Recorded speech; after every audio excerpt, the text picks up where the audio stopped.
On Friday, February the 10th, 1984, a party was held in the barn in Bunratty Folk Park, County Clare, to celebrate the 40th wedding anniversary of William and Chrissie Ryan. William Ryan was a well-known chef in the area and held a prominent position as head chef for Aer Rianta in Shannon Airport. Patrick Nugent, aged 23, from Sixmilebridge, Clare, was the banquet manager for the event on the night and had responsibility for the party's smooth running. Born in 1960 on a family farm, Patrick had left school and soon after trained as a chef under Will Ryan at Bunratty Castle. Ultimately, Patrick decided the chef life as a career was not for him, but his passion and love of the catering and event industry brought him back to Bunratty Castle. The events of Friday, February the 10th, 1984 are, at best, bizarre and troubling. Frankly, it reads like an Agatha Christie mystery novel. Who was still there when the death occurred? Was it an accident? Assault that got out of hand? Who moved the body and why?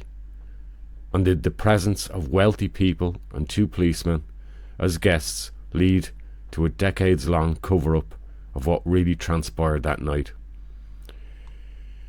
It's a never-ending case that is run from 1984 to 2024, and we still have no absolute answers as to what happened. That Bunratty Castle event, approximately 60 guests invited attended the party, which was held in a building known as the Barn on the grounds of Bunratty Folk Park. Some of the guests parked their cars in a courtyard located directly opposite to the barn, while others utilised the public car park located outside the folk park. A buffet meal was served on the night and entertainment was provided by a local band. At approximately 3 a.m. on the 11th of February 1984, so into the early hours of the following morning, the band stopped playing and the guests began to leave. At approximately 4 a.m, Patrick Nugent assisted William Ryan in bringing anniversary gifts out to William Ryan's car, which was parked in the courtyard outside the barn.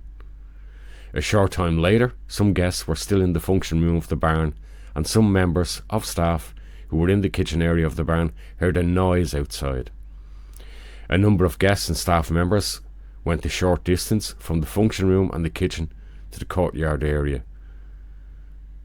They observed Patrick Nugent lying at the entrance door, which leads to the courtyard outside. He had received injuries from which he later died.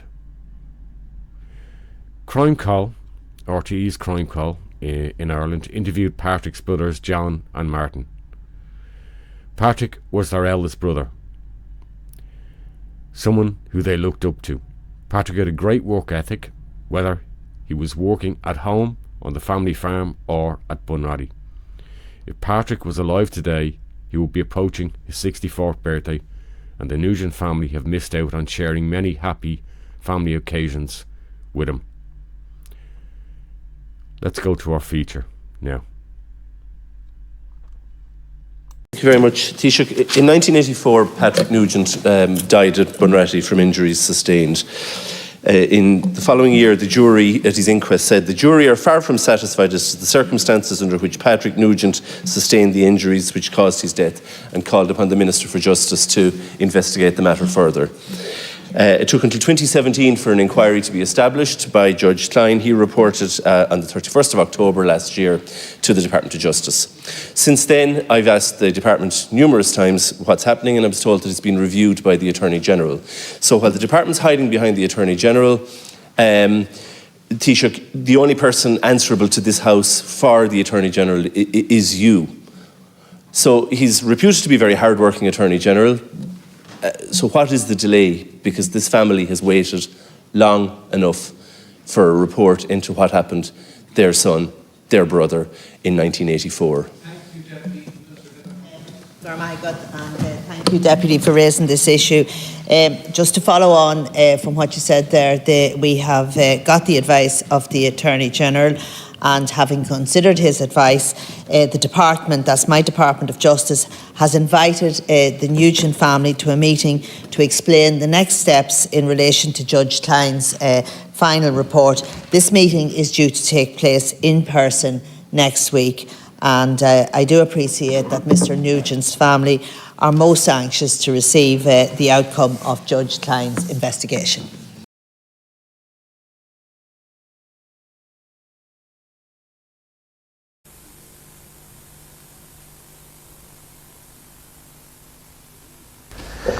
Last Thursday evening, the three-day inquest into the death 1.5 years ago of a Bunratty banqueting manager ended. The jury's verdict was accidental death. The jury concluded that a person or persons unknown had struck the deceased and caused him to fall. He was then accidentally struck by a car. Since Patrick Nugent's death, there has been intense speculation as to how precisely he died. After a manslaughter trial and now an inquest, the events of that night remain shrouded in mystery. This has been compounded by a suppression of evidence and by conflicting statements from key witnesses. The inquest jury obviously found all of this unsatisfactory because they've called on the Minister for Justice to reopen the investigation into Patrick Nugent's death. Gary Agnew has been looking at the circumstances surrounding the death at Bunratty. On the 10th of February last year, a function took place here in Bunratty Folk Park. It was a party to celebrate the 40th wedding anniversary of Shannon Airport's executive chef, William Ryan, and his wife, Chrissie. Around 60 guests attended that night, but the celebration ended in tragedy. In the early hours of the morning, a puzzling incident took place, which resulted in the death of the 23-year-old banqueting manager on duty that night, Patrick Nugent. 14 known individuals were still around the premises at that time. 5 staff, Chef Ryan and his wife, and 7 guests, including 2 Gardaí, one of them a detective sergeant, both of them based at Shannon Garda Station. The staff have stated that just after 4 o'clock, with the exception of Patrick Nugent himself, all of them were in and around the kitchen area. At approximately 4:10, they heard the sound of roaring coming from the direction of the function room. Led by 19-year-old Declan O'Neill, the staff made their way through the function room, and just inside the entrance door, they found their manager lying on his back in obvious pain. We heard the roars. We didn't know what it was. So after about a minute, we went out, and I went straight through the reception. I stopped at the I went straight through the function room. I stopped just going into the reception, and I seen a woman. She had her hands up to her face, and she seemed to be crying. So after that, I just looked, and I kept going. I just went around the corner, and there was Pat in the ground. And I bent down, and I said, "Pat, what's wrong with you?" I thought somebody had hit him or he fell or something. So I said, "Get up." So he said, "Oh, my stomach." He clocked me. So he was kind of crying at this stage. So I kind of said, "Man, get up." And he says he clocked me again. And he started going into kind of a coma and that. At about 4 o'clock in the morning, we were in the kitchen. Vera, Mary Egan and Declan O'Neill. And we heard this most pitiful roar. And Declan said to us, "Did you hear that, lads?" And we said we did. So there was a second roar coming nearer. So we went out into the barn, and we met a lady at the end of the stage, very frightened looking. And we asked her what happened, and she said it was one of your own lads. So with that, we continued out to the reception, and there was Pat Nugent, lying on the flat of his back on the ground with his legs crossed, dying. Were you given any explanation as to what may have happened? I was called to one side by one of the men afterwards, and he just said to me, "Did he ever suffer from fits?" And I said no, and he just said it must have been a heart attack. And that's... So what happened then? Well, there was one of the guards there trying to revive him, and did a woman come over and say to him, "You may know what you're doing, but you may be doing the wrong thing now." So he just said to her to keep out of it. These guards were guests at the function? I think so, yeah. And their wives were with them? Yeah. Patrick Nugent was taken to Barrington's Hospital in Limerick and was pronounced dead on arrival. He had suffered massive internal injuries. The post-mortem revealed a ruptured liver, a crushed abdomen filled with blood, dislocated ribs and extensive bruising to the lungs. But there are two puzzling facts about Mr. Nugent's death. The pathologist's report suggests that the injuries he suffered were, for the most part, consistent with some form of traffic accident, but there were no marks of any kind found on Mr. Nugent's legs. This fact, coupled with subsequent forensic evidence, clearly suggests that Mr. Nugent was either on the ground or very close to it at the time of impact when he was crushed up against this wall. There's a second puzzling fact. The staff on duty that night who were in the kitchen when they heard the moans and groans came out and they found their banqueting manager not here on the ground but inside on the flat of his back these double doors. Because of these puzzling facts and because two of the guests still on the premises at the time of the incident were guards, an intense investigation got underway. Deputy Commissioner John Paul McMahon travelled down from Dublin to Ennis to oversee that investigation. Several reconstructions were staged in the Folk Park, with all the key witnesses being brought back there. In the meantime, Patrick Nugent was buried next to his family home. His family had no idea how he met his death, but Shannon was rife with rumours. The people of Sixmilebridge held a public meeting in support of the Nugent family. Everyone wanted to know what caused their neighbour's death. I am, like all of you here tonight, here to show my solidarity and support for the Nugent family in this terrible time. We are here, I think, because all of us want to see a clear statement of the facts surrounding the circumstances of their son's death. I think it is important, and indeed it has been to be seen as an element of the importance that the community attached to it, that there's such a gathering here tonight. It is important that the community's mind, as well as the Nugent family's mind, is put at ease in relation to all the circumstances relating to Paddy's death. I came here because I was concerned about the situation in Bunratty. It hadn't been fully explained in the media, and a number of malicious rumours had been spread around the community, you know. Can I ask you why you came here tonight? Well, I came here tonight to see justice done, and I feel all this thing is taking too long. And we're pretty adamant that we want to see a proper ending to it. Well, the reason I came here tonight was that I worked with Pat. He was one of the finest people I ever knew. We worked with him, we had a great working relationship, and I suppose he was the easiest person one could ask to work with. It's impossible to think that he's gone, that he's not going to come back, and every day you go to the Folk Park you expect to see him. All I can say is that I hope that by being here tonight that everybody present will be able to support the Nugents and give them any support whatever way they need it. I originally took him on as a young boy started off in the kitchen from Bunratty Castle. Since then he has been with us for the past 11 years. So it's a loss for you? Very much so, yes indeed. Patrick Nugent lived here in Sixmilebridge with his parents and two brothers, just minutes away from where he worked and tragically died. For this close community, his death has caused grief and concern. And for his father, the lack of any explanation for Patrick's death has compounded his grief. So the two girls that came to me, they said it was, he fell. It was a heart attack. He collapsed. So I asked him then, would he be, so I said, somebody must have hit him. And the guard said, no, nobody hit him. There's no marks on him. Like they were coming in, and they said, you know, they knew who was involved. But they just could not feel, they just could not say what happened. And, you know, they didn't really tell us a whole pile. I mean, you know, very little, in fact. And the first you heard was that it was a heart attack inside the building? That's right, yeah, just dropped off. But 3 days later you were told that he'd been hit by a car? That's right, the person misses it. Well, one thing I have to say about Patrick, he was well reared and well brought up. And if he was a robber or a blackguard, he was doing his job as he should do it. And if he was a robber and a blackguard, he'd be alive today. But it is very sad now. My wife has gone to a hospital with the shock of it. And my family is broke up.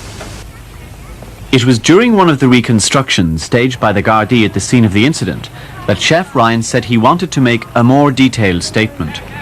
He stated that Patrick Nugent had said goodnight to him outside in the yard moments before Mr. Ryan's car lurched forward and crashed into the car belonging to Guard Cummins. He also stated that just before the collision, he saw Detective Quinlan arguing with another guest, Gerard O'Connor, outside the function room entrance. For the Gardaí, it was a long and repetitive investigation. Over a 6-week period, almost every guest at the party was interviewed at least once.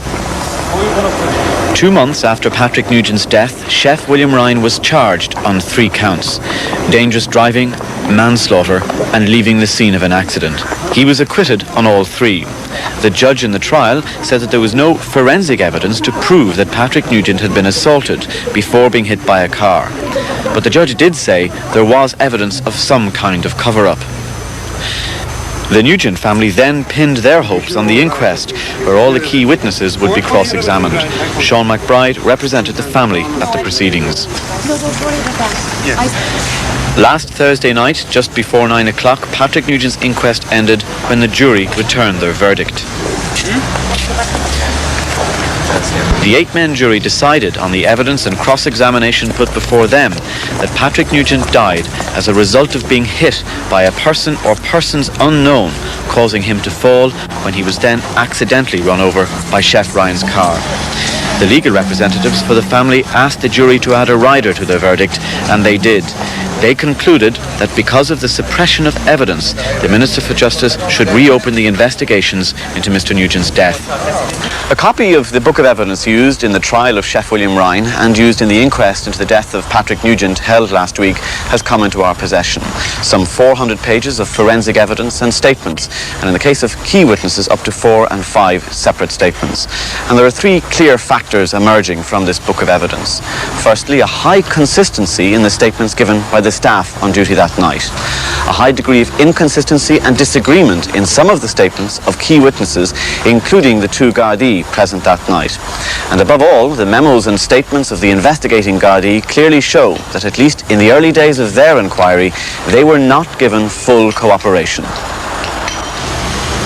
Among the crucial evidence was the statements of Garda John Talty, who went to Bunratty about an hour after the incident.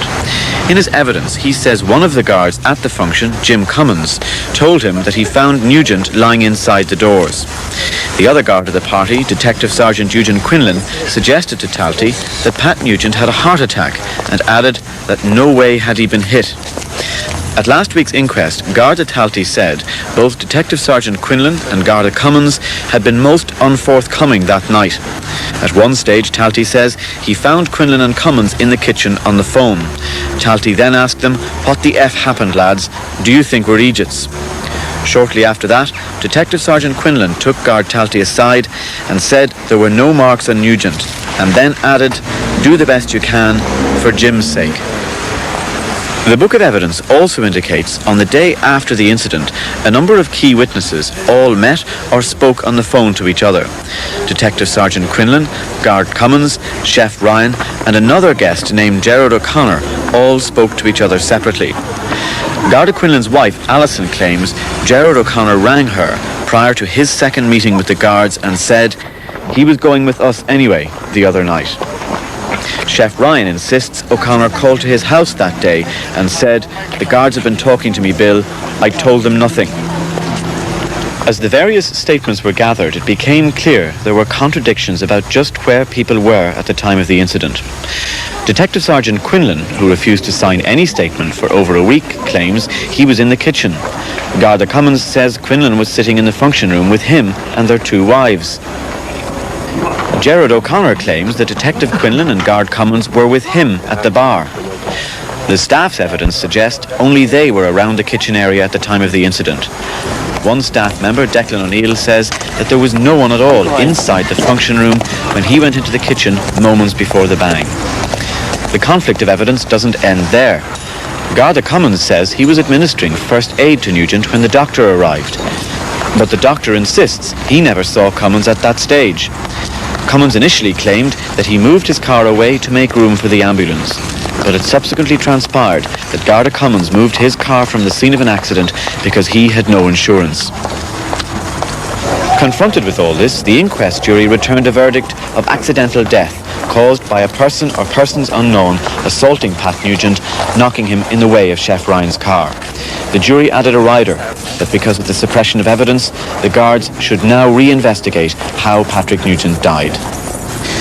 The essence of Patrick Nugent's death lies in a serious conflict of evidence. On the one hand, you have two guards who were present at the function saying that they came from inside the function room and found Patrick Nugent lying just inside this door. On the other hand, you have Chef Ryan saying he was in his car just about to go home when he saw a ferocious argument going on outside the doors between one of the guards and another invited guest. After the collision, Mrs. Ryan says she saw a body being dragged inside by Detective Eugene Quinlan and another guest. A staff member insists that Patrick Nugent's dying words were, "He clocked me, he clocked me." So it remains a mystery how Patrick Nugent was close to the ground when he was struck and how his body was found inside the doors by a number of key witnesses. Last night in Sixmilebridge, the Patrick Nugent Committee and other neighbours met for the first time since the inquest. Ladies and gentlemen, I would like to welcome you all to this meeting tonight. I would first like to tell you that we have established a post office box number in Sixmilebridge, which is number 5, in connection with the Nugent Support Fund. Now, the purpose of this meeting is to discuss the current developments and progress in relation to the Nugent Support Fund. Seamus, you've had a well-attended meeting here tonight, which is just over. What has the Committee for Patrick Nugent decided? We are here tonight to give community and financial support to the Nugent family, and that is what this committee was set up for, and we are going to continue to do that. And I gather also you made another decision this evening as well. Well, as you heard there was a resolution passed requesting the committee to forward the petition to the Minister to have this further inquiry into this case pursued. So we would be doing that over the next few days, and we would hope that it would get a favourable response from the Minister. In the meantime, we'll just hold a watching brief and hope that ultimately everything will be solved to the satisfaction of this community, which I might add is still very perturbed about this very sad affair. The Nugents still have the support of their neighbours. For family and friends, Patrick Nugent's mysterious death is still a current issue. Well, I was satisfied enough, but I would have been more satisfied if the full truth had come out. I think the full truth did not come out. So how do you feel now, 1.5 years after the incident, about what has happened? Well, what I'd like now is that I'd like the Minister would get to work on it now, and that he will be able to, I hope, we're praying that he will be able to get to the root of things. Martin, it's been a fairly difficult 1.5 years with an awful lot happening. How do you feel about it? I feel rather bitter like that after 18 months, very little, well, nothing, we're not much further on, really. And you'd imagine after 18 months that we'd know the full facts by now. It's possible we may never know the full facts, but, you know, it's not much good to us, like. So what do you hope for then? We hope that the investigation will not end here, and that hopefully fresh evidence will come out, and maybe proceedings will be able to go further.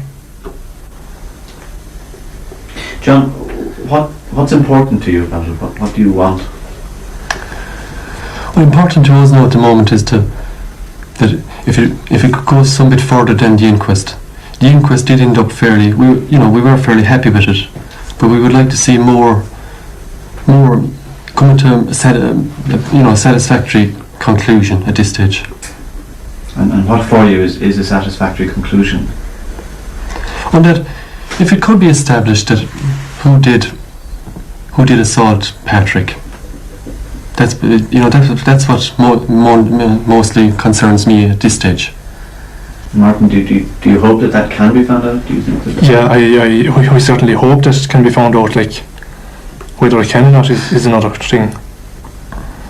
And you're happy with the view of the inquest jury that the investigation should be reopened?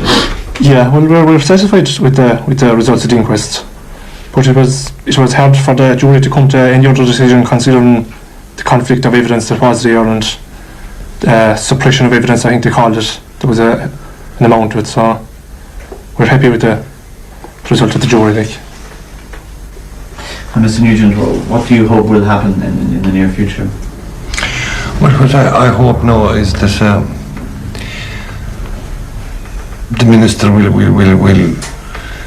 will investigate this to the full, and that he will be able to get to the root of the whole thing. We're not out for revenge on anyone. We're just out for the truth, really, and that's mainly what we've been after since day one. And as of the moment, we haven't got that, so we're going to pursue to the end of it. Well, I feel that it was a terrible thing for it to happen. A boy like Patrick to be killed the way he was. If it is let go, the same thing can happen again to somebody else. When banqueting manager Patrick Nugent died from injuries received after a 40th wedding anniversary party at Bunratty Folk Park, his family, friends and neighbours alleged foul play. The man who gave the party, Chef William Ryan, was later found not guilty of manslaughter and dangerous driving. The Nugent family are represented at the inquest by Mr. Sean McBride. Two of the party guests, Detective Garda Eugene Quinlan and Garda Jim Cummins, and their wives are also legally represented. A pathologist, Dr. William Bennett, told the inquest that the dead man had received crushing internal injuries while he was in a squatting or crouched position. Coroner James Lyons referred to this as one of the crucial questions in the case. A Bunratty kitchen hand, Declan O'Neill, said that as Patrick Nugent lay on the ground, he had complained of being assaulted. Under cross-examination, Declan O'Neill insisted that he had heard the dying words of Patrick Nugent clearly and correctly. He had said, "He clocked me," an expression he repeated 3 times. The witness told the coroner that it was a well-known expression, meaning that he had been hit physically and not struck by a car.